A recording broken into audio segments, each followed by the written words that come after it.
Oi, sou a Carol. O vídeo hoje é um pouco sobre a situação que eu vivo e é um assunto muito difícil para mim.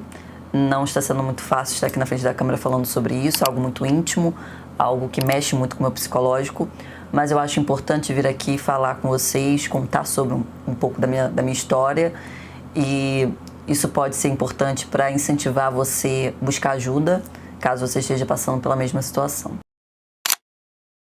Falar sobre esse assunto é algo que mexe em vários locais emocionais e psicológicos que eu não gosto muito de acessar, mas é um vídeo muito necessário. Hoje eu quero falar sobre algo que muitas mulheres passam no seu dia a dia, mas poucas têm coragem de vir aqui, colocar a cara na internet e falar. Quando a gente fala de stalker, a gente imagina alguém que a gente não conhece, que apareceu do nada, seguiu a gente, ficou obcecado e começa a perseguir, certo? Mas às vezes não é isso que acontece. Pode ser alguém que fez parte do nosso passado, mas que continua tentando fazer parte da nossa vida de alguma forma. Bom, eu tive coragem de vir aqui na internet expor essa situação porque eu vi o caso da Isis Valverde, né, que ela tinha um stalker há mais de 20 anos e esse mês agora de dezembro o stalker dela foi preso, o que por sinal é um excelente caso para mostrar que existe uma luz no fim do túnel para quem está passando por essa situação. E recentemente uma amiga minha, por causa do caso da Isis Valverde, também veio a público expor uma situação que ela tem vivido. No caso da Isis Valverde, ela era perseguida há 20 anos por uma pessoa que tentava insistir em fazer parte da vida dela, mesmo sem nenhum tipo de consentimento. Ela não conhecia essa pessoa, ela cumprimentou essa pessoa, se eu não me engano, uma vez, e a partir de então, essa pessoa passou a ter uma obsessão por ela e chegou a pagar um detetive para saber dados dela, saber endereço, ter informações íntimas, pessoais, para poder conseguir continuar aí na casa dela. Recentemente teve até na casa dela, dizendo que era um parente e tudo. A situação dela chegou num ponto tão grave que a justiça teve que intervir e acabou prendendo o sujeito. Esse caso dela chocou muita gente, mas infelizmente é algo muito comum. Acontece frequentemente, acontece comigo, e eu vou já falar sobre o meu caso. Uma amiga minha que veio aqui na internet falar sobre o assunto, ela não conhece o cara, um seguidor, e que inclusive achou o endereço da casa da mãe dela e foi atrás dela. Então é uma situação que ela vive de medo, de insegurança, e que acaba tirando a paz dela, e eu achei importante ela, como uma pessoa pública também, vir aqui na internet e expor a situação. A lei define esse crime como perseguir alguém de forma repetitiva, ameaçando sua integridade física ou psicológica, invadindo sua privacidade ou limitando a sua liberdade. A pena pode chegar a 2 anos de prisão, podendo aumentar dependendo das circunstâncias. Agora, o que essa história tem a ver comigo? É um assunto que eu não gosto de falar, mas eu acho que é importante falar sobre isso na internet, e eu achei que era o momento certo. E vamos lá. Há 8 anos eu terminei um relacionamento que foi extremamente tóxico pra mim, não me fazia nada bem, e essa pessoa acabou não aceitando o término do relacionamento e passou a ter como meta de vida me perseguir, me ameaçar e fazer da minha vida um inferno, mais do que era enquanto estava comigo. Por causa disso, eu passei a literalmente viver fugindo. Eu moro escondida, apenas os meus pais e os meus melhores amigos sabem onde eu moro, e mesmo assim são pouquíssimas pessoas. Eu nunca posto em tempo real o que eu estou fazendo, onde eu estou. Eu peço para as pessoas próximas nunca me marcarem em nenhuma publicação.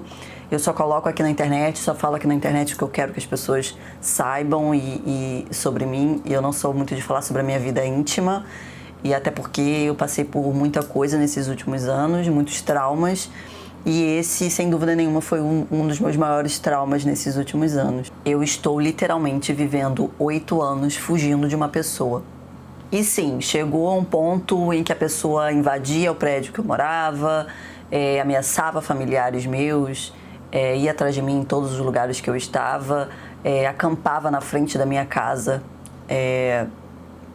Foram momentos horríveis que no início eram bem mais frequentes, mas agora as coisas ainda acontecem, mas um tempo mais espaçado, e por causa disso eu ainda não sou uma pessoa segura em sair tranquilamente na rua fazendo o que eu quero, postando o que eu quero por medo, porque eu sei que essa pessoa ainda tá de olho em tudo que eu faço. Sim, eu já abri boletim de ocorrência, já abri processo, eu tenho medida protetiva, mas essas coisas são muito importantes, sim. A gente tem que botar a boca no trombone, tem que denunciar, mas infelizmente não para a pessoa 100%. Se ela realmente está a fim de prejudicar a sua vida, ela vai continuar fazendo isso de alguma forma. Por que eu estou fazendo esse vídeo? Eu acho que é muito importante conscientizar vocês que não é loucura da cabeça de vocês não devem ter vergonha do que vocês passam. Se vocês passam por alguma situação dessa, deve sim ser denunciado. Você deve sim ir para a internet falar sobre para mais pessoas terem coragem de vir aqui na internet falar sobre também.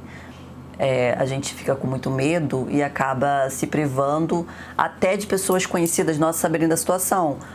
Por exemplo, eu vivo isso há 8 anos e muitas pessoas que me conhecem não fazem ideia do que eu vivo. E é importante até para essas pessoas ficarem alerta, caso essa pessoa entre em contato ou acaba entrando nas redes sociais para querer saber de mim, essa pessoa vai acabar me contando.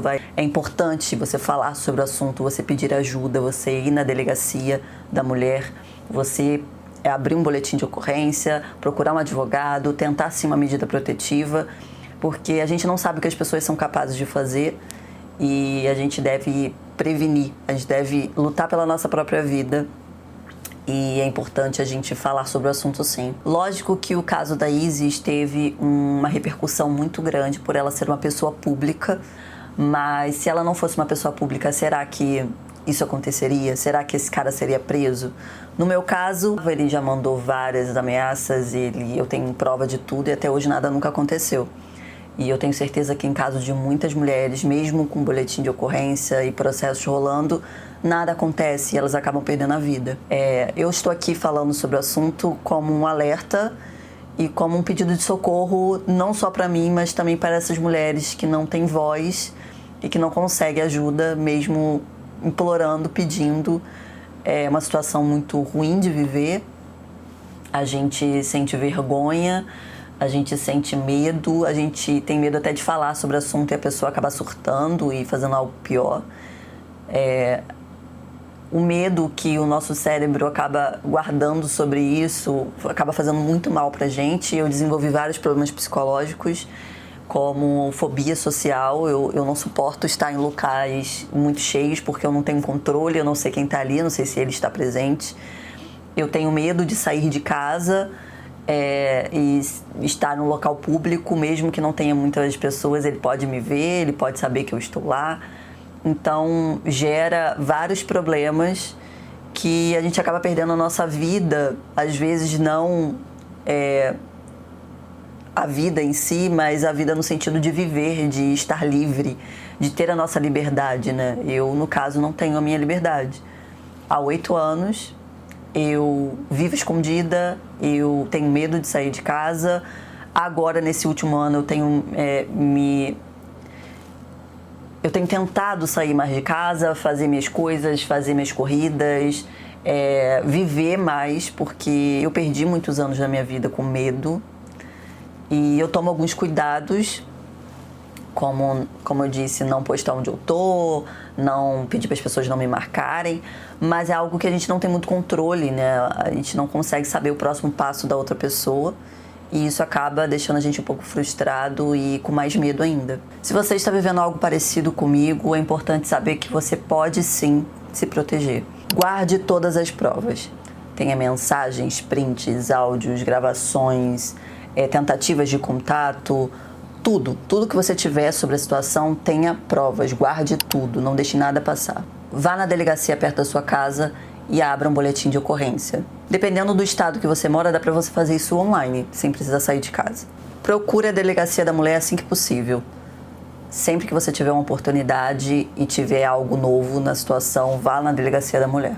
Em situações de risco imediato, é importante que você ligue para 190. Tente de todas as formas possíveis conseguir uma medida protetiva. Se você precisar de qualquer orientação, ligue para 180. Lá você consegue atendimento 24 horas por dia, eles conseguem tirar todas as suas dúvidas. Se você está passando por essa situação, saiba que não está sozinha.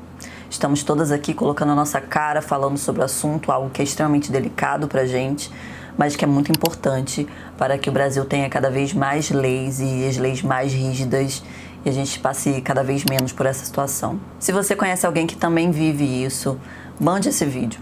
Quanto mais informação é melhor, a gente pode acabar salvando mais vidas levando informação.